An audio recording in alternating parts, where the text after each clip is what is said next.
Liturgia do dia 18 de junho de 2023, 11º domingo do tempo comum. Primeira leitura. Leitura do livro do Êxodo. Naqueles dias os israelitas, partindo de Rafidim, chegaram ao deserto do Sinai, onde acamparam. Israel armou aí suas tendas, defronte da montanha. Moisés então subiu ao encontro de Deus. O Senhor chamou do alto da montanha e disse: Assim deverás falar à casa de Jacó e anunciar aos filhos de Israel: Vistes o que fiz aos egípcios, e como vos levei sobre asas de águia e vos trouxe a mim. Portanto, se ouvirdes a minha voz e guardardes a minha aliança, sereis para mim a porção escolhida dentre todos os povos, porque minha é toda a terra. E vós sereis para mim um reino de sacerdotes e uma nação santa. Palavra do Senhor. Graças a Deus. Salmo responsorial é o de número 99. Nós somos o povo e o rebanho do Senhor. Aclamai o Senhor, ó terra inteira, servi ao Senhor com alegria, ide a Ele cantando jubilosos. Nós somos o povo e o rebanho do Senhor. Sabei que o Senhor, só Ele é Deus. Ele mesmo nos fez e somos seus. Nós somos seu povo e seu rebanho. Nós somos o povo e o rebanho do Senhor. Sim, é bom o Senhor e nosso Deus. Sua bondade perdura para sempre.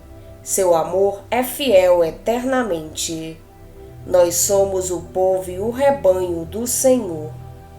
Segunda leitura. Leitura da carta de São Paulo aos Romanos. Irmãos, quando éramos ainda fracos, Cristo morreu pelos ímpios, no tempo marcado. Dificilmente alguém morrerá por um justo. Por uma pessoa boa, talvez alguém se anime a morrer. Pois bem, a prova de que Deus nos ama é que Cristo morreu por nós quando éramos ainda pecadores. Muito mais agora que já estamos justificados pelo sangue de Cristo, seremos salvos da ira por Ele. Quando éramos inimigos de Deus, fomos reconciliados com Ele pela morte do seu Filho. Quanto mais agora estamos já reconciliados, seremos salvos por sua vida. Ainda mais, nós nos gloriamos em Deus por nosso Senhor Jesus Cristo. É por Ele que já, desde o tempo presente, recebemos a reconciliação. Palavra do Senhor. Graças a Deus. Evangelho de Jesus Cristo, segundo São Mateus. Naquele tempo, vendo Jesus as multidões, compadeceu-se delas, porque estavam cansadas e abatidas, como ovelhas que não têm pastor. Então disse a seus discípulos: A messe é grande, mas os trabalhadores são poucos.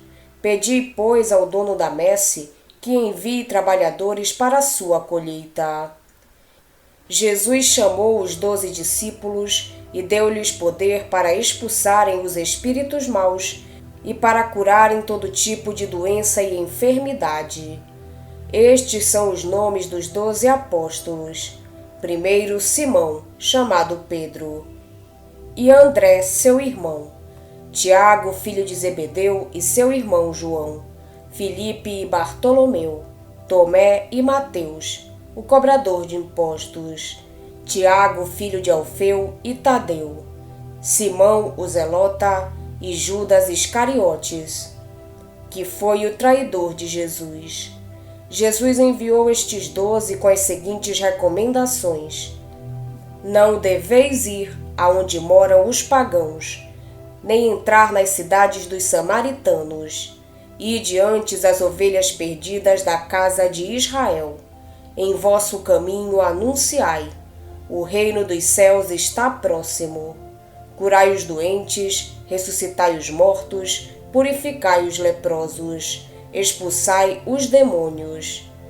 De graça recebestes, de graça deveis dar. Palavra da salvação. Glória a vós, Senhor. Neste domingo, a palavra que vamos refletir recorda-nos a presença constante de Deus no mundo e a vontade que Ele tem de oferecer aos homens, a cada passo, a sua vida e a sua salvação. No entanto, a intervenção de Deus na história humana concretiza-se através daqueles que Ele chama e envia para serem sinais vivos do seu amor e testemunhas da sua bondade. A primeira leitura apresenta-nos o Deus da aliança, que elege um povo para com Ele estabelecer laços de comunhão e de familiaridade. A esse povo, Yahvé confia uma missão sacerdotal. Israel deve ser o povo reservado para o serviço de Yahvé, isto é, para ser um sinal de Deus no meio das outras nações. O Evangelho traz-nos o discurso da missão. Nele, Mateus apresenta uma catequese sobre a escolha, o chamamento e o envio dos 12 discípulos, que representam a totalidade do povo de Deus, a anunciar o reino. Esses 12 serão os continuadores da missão de Jesus e deverão levar a proposta de salvação e de libertação que Deus fez aos homens em Jesus a toda a terra. A segunda leitura sugere que a comunidade dos discípulos é fundamentalmente uma comunidade de pessoas a quem Deus ama. A sua missão no mundo é dar testemunho do amor de Deus pelos homens, um amor eterno, inquebrável, gratuito e absolutamente único. Com relação ao Evangelho, depois de ter apresentado Jesus e de ter mostrado Jesus a anunciar o reino, em palavras e em obras, Mateus vai descrever o envio dos discípulos em missão. Os discípulos são aqueles que Jesus chamou, que responderam positivamente a esse chamamento e seguiram Jesus. Durante a caminhada que fizeram com Jesus, escutaram os seus ensinamentos e testemunharam os seus sinais. Formados por Jesus na escola do reino, eles podem agora ser enviados ao mundo, a fim de anunciar a todos os homens a chegada do reino dos céus. Os estudiosos do Evangelho segundo Mateus costumam chamar o texto que vai do capítulo 9, versículo 36 até o 11, versículo 1, o discurso da missão. Nele, Jesus envia os discípulos e define a missão desses discípulos: anunciar a chegada do reino. Este discurso da missão consta de várias partes: uma introdução, o chamamento e o envio dos discípulos, uma instrução sobre o caminho que os discípulos têm de percorrer e uma conclusão. Trata-se de um discurso composto por Mateus a partir de diversos materiais. O autor combinou aqui relatos de envio, ditos de Jesus acerca dos 12 e várias outras sentenças de Jesus que originalmente não foram proferidas neste contexto concreto. Mateus escreve o seu evangelho durante a década de 80. Dirige-o a uma comunidade viva e entusiasta, profundamente empenhada na atividade missionária. Poderá ser a comunidade cristã de Antioquia da Síria. No entanto, as dificuldades encontradas no anúncio do evangelho e a perseguição traziam essa comunidade algo desorientada e perturbada. Neste contexto, Mateus compôs uma espécie de manual do missionário cristão, que enraiza a missão em Jesus Cristo, apresenta os conteúdos do anúncio que os discípulos são chamados a proclamar e define as atitudes fundamentais que os missionários devem assumir. O texto que hoje nos é proposto inclui a introdução e uma parte da descrição do chamamento e do envio dos discípulos. Na introdução, Mateus explica que essa missão a qual Deus chama os discípulos é a expressão da solicitude de Deus, que quer oferecer ao seu povo a salvação. Mateus que escreve para uma comunidade onde existia um número significativo de crentes de origem judaica, vai usar para transmitir esta mensagem imagens retiradas do Antigo Testamento e muito familiares para os judeus. Nas palavras de Jesus, Israel é uma comunidade abatida e desnorteada, cujos pastores, os líderes religiosos judeus, se demitiram das suas responsabilidades. Eles são esses maus pastores de que falavam os profetas.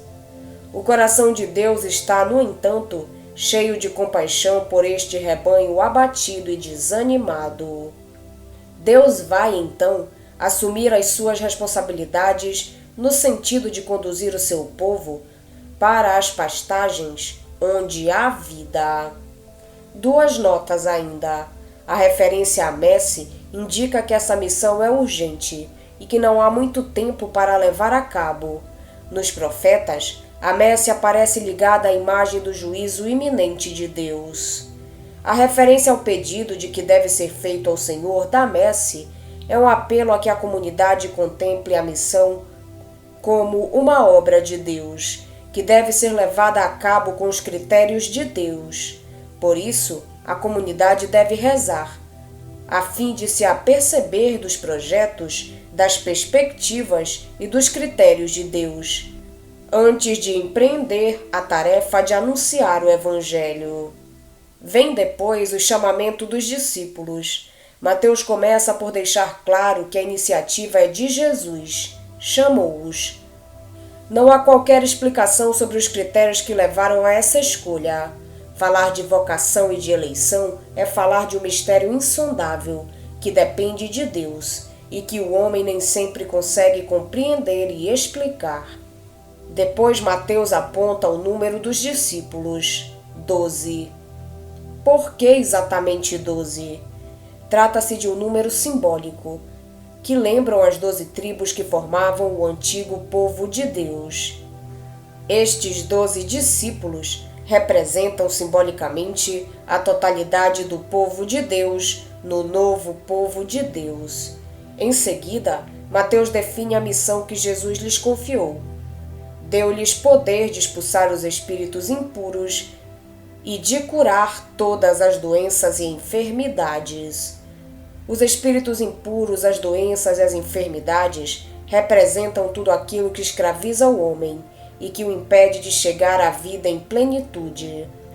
A missão dos discípulos é, pois, lutar contra tudo aquilo, seja de caráter físico, seja de caráter espiritual, que destrói a vida e a felicidade do homem. Podemos dizer que a missão dos discípulos é lutar contra o pecado. Finalmente, Mateus aponta os nomes dos 12. Simão Pedro, André, Tiago, filho de Zebedeu, João, Filipe, Bartolomeu, Tomé, Mateus, Tiago, filho de Alfeu, Tadeu, Simão o cananeu e Judas Iscariotes. As listas apresentadas pelos vários evangelistas apresentam diferenças, seja na ordem dos nomes, seja nos próprios nomes. Tadeu é, na lista de Lucas, Judas. Em qualquer caso, Pedro encabeça sempre a lista e Judas Iscariotes fecha. Estes dois são talvez as duas personagens mais fortes e que ao longo da caminhada com Jesus devem ter assumido algum protagonismo no grupo dos discípulos. O último passo é o envio dos discípulos, evidentemente antecedido de um conjunto de instruções para a missão. Em primeiro lugar, Jesus vai definir os destinatários da missão. Numa primeira fase são as ovelhas perdidas da casa de Israel. Esta interpretação restritiva da missão explica-se a partir da forma como o cristianismo se expandiu em termos geográficos.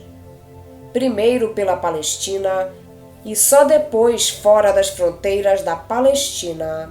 Provavelmente também terá a ver com as tensões existentes na comunidade de Mateus, onde alguns judeu-cristãos tinham dificuldade em aceitar que o Evangelho fosse anunciado aos pagãos. Mais tarde, Mateus vai deixar claro que na segunda fase o anúncio se destina também aos pagãos. Por quê? Porque a casa de Israel rejeitou Jesus e a sua proposta do reino. Em segundo lugar, apontam-se os sinais que devem acompanhar o anúncio da chegada do reino: a cura dos doentes, a ressurreição dos mortos, a expulsão dos demônios. O anúncio não deve constar de palavras apenas, mas de gestos concretos que sejam sinal vivo dessa libertação que o reino traz. Em terceiro lugar, aparece um apelo à gratuidade. Os discípulos não podem partir para a missão e pensar em colher dividendos pessoais ou em satisfazer interesses egoístas. A expressão recebestes de graça, dai de graça, convida a fazer da própria vida um dom gratuito ao reino, sem esperar em troca qualquer paga. Repare-se como em todo o discurso, a missão dos discípulos aparece como um prolongamento da missão de Jesus. O anúncio que é confiado aos discípulos é o anúncio que Jesus fazia: o reino. Os gestos que os discípulos são convidados a fazer para anunciar o reino são os mesmos que Jesus fez. Os destinatários da mensagem que Jesus apresentou são os mesmos da mensagem que os discípulos apresentam. Ao apresentar a missão dos discípulos em paralelo e em absoluta continuidade com a missão de Jesus, Jesus convida a igreja, os discípulos, a continuar na história a obra libertadora que ele começou em favor do homem. Vamos pedir a Deus que nos auxilie no dia de hoje para que possamos permanecer na sua santa vontade. Pedimos também a intercessão da Virgem Maria e de todos os anjos e santos de Deus. Pai nosso que estais nos céus, santificado seja o vosso nome. Venha a nós o vosso reino, seja feita a vossa vontade, assim na terra como no céu. O pão nosso de cada dia nos dai hoje. Perdoai-nos as nossas ofensas, assim como nós perdoamos a quem nos tem ofendido. E não nos deixeis cair em tentação, mas livrai-nos do mal. Amém. Oração. Deus misericordioso, fortaleza dos que esperam em vós, atendei propício às nossas súplicas, e como sem vós nada pode a fraqueza humana, concedei-nos sempre o auxílio da vossa graça, para que as nossas vontades e ações vos sejam agradáveis no cumprimento fiel dos vossos mandamentos. Por nosso Senhor Jesus Cristo, vosso Filho, na unidade do Espírito Santo. Amém. Estivemos reunidos em nome do Pai, do Filho e do Espírito Santo. Amém. Tenham todos um abençoado domingo.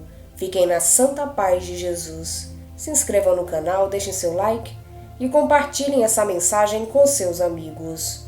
Um grande abraço e até o próximo vídeo.